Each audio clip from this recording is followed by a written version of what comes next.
requirements na kailangan po nating i-prepare.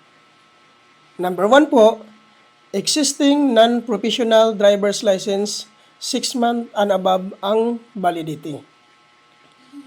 Number 2, motorcycle ORCR.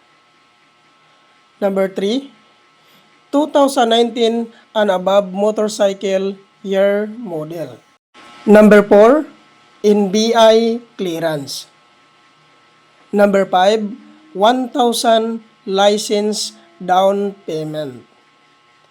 Number 6, no LTO violation.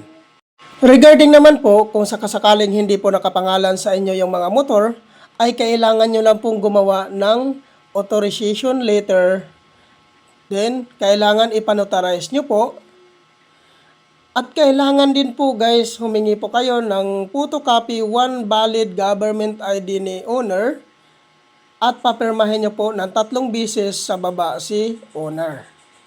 At regarding naman po sa mga second-hand po na pagkabili ng motor, ay kailangan nyo lang po dadalhin ang deed of sale. So, yan po lahat ang mga requirements po guys na kailangan nyo pong i-prepare before po tayo pumunta dito sa Move It Training Facility po.